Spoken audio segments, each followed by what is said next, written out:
Well, I lost a very close family member 3 weeks ago, and I was asked to build a cremation urn.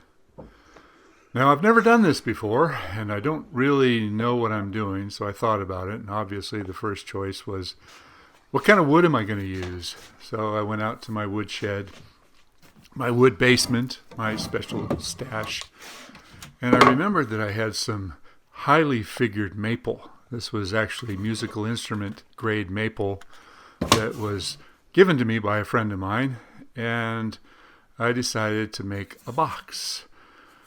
First I thought about a turning, but then I decided on a box, and I wanted to make the box in such a way that it would seal up nice and tight. So I didn't want hinges, so I decided to do a sliding lid that would lock into place, and I'll probably put a pin in the end so that the ashes don't accidentally get distributed.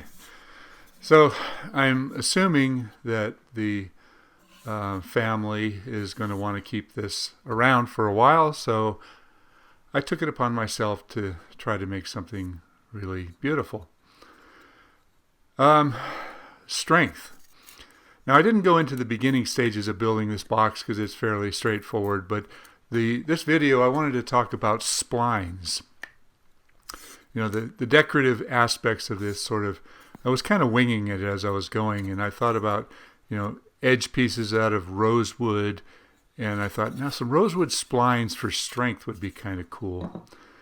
And I've done splines before, but it's been a while, so I had to rethink this whole thing. So I pulled out my jig for making the splines, and laid it all up, and the first thing I had to do, obviously, was to cut my stock for the splines.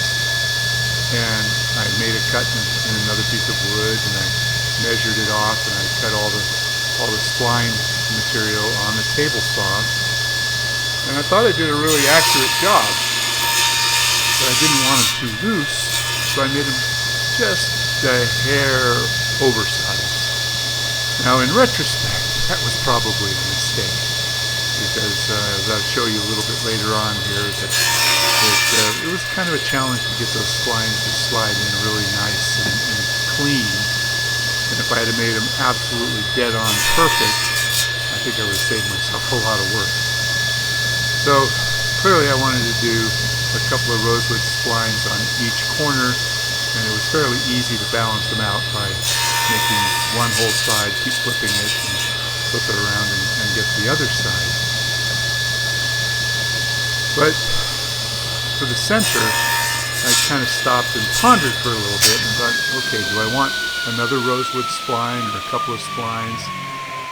And I tried, I'm going to try to do something a little bit different for the center, and I thought maybe if I did 2 ebony splines. I've got some Gaboon ebony, and I thought I'm going to cut some ebony splines.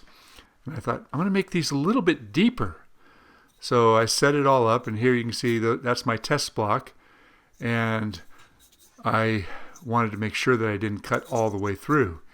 Now, if you've ever made splines and done jewelry boxes and screwed up and cut it just a hair deep, you know how frustrating that is.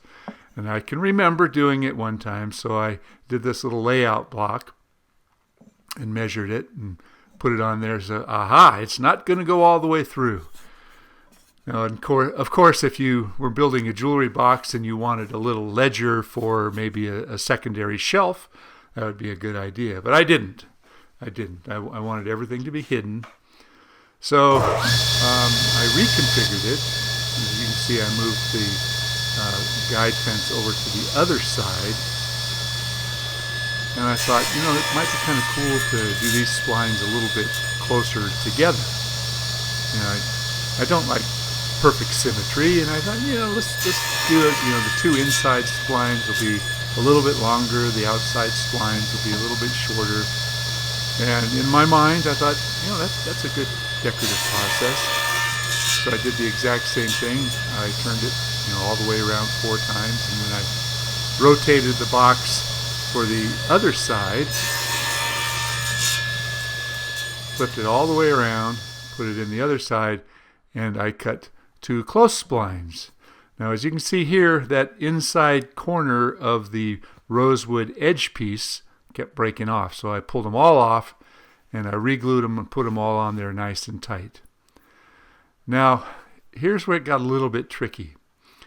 I fit all the splines and I put them in there, and you put a little bit of glue inside the joint, and the moisture in there kind of swells the joint a little bit, and all of a sudden the splines don't fit quite as clean as they as I thought they would. So, clearly on the right there you can see all the rosewood splines, and I cut all those first. I thought I'd do all 8 of the rosewood splines. There's 2 on each side, and I fit those in, and it started getting a little bit frustrating. I thought, okay, now I don't want to break out that corner piece, so I'm going to go at it kind of slow and easy, and I don't want to just slam it in there, but it's got to be seated really well.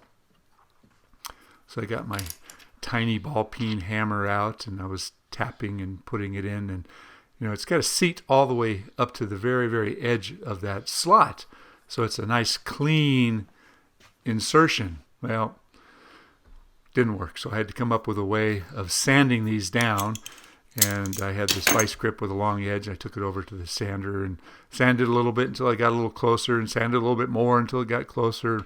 Finally they fit. So fitting all these things became about an hour and a half of real fussy work. Here we got it seating, it's going in. I'm tapping with the ball peen hammer, the little tiny ball peen hammer. Finally I got a little bit frustrated, and I got a bigger hammer, and that was the smart thing to do. Get the big hammer and just put them all the way down. But you got to check as you go, because if you don't have it seated all the way to the very end, and that glue starts drying, you get a little gap, and it's kind of hard to tell because the glue is squeezing out, and you can't really see if you've got it seated all the way. So, take your time and check each one piece at a time all the way around. Now, I wanted to indicate how difficult it was for those inside ebony ones, because I also made those a hair thick, and I was afraid of snapping off that inside piece of the maple.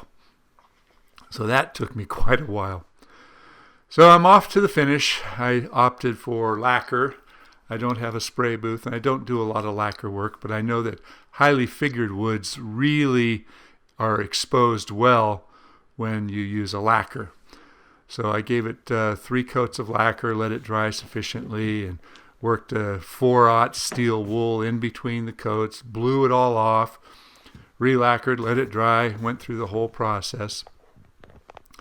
And there you can see how the lid works. And every time I put the steel wool to it, it just got smoother and smoother and smoother. And I suppose I could have gone many, many coats of lacquer, but I think 3 coats was adequate. I know some of my woodworking friends will do 6 or 8 coats. I stopped at 3. I can always add more, I guess. But then again, I'm under a time crunch. This is for the memorial this weekend, so I'm pushing this pretty fast. And finally, the last thing that you do is wax it all up real good.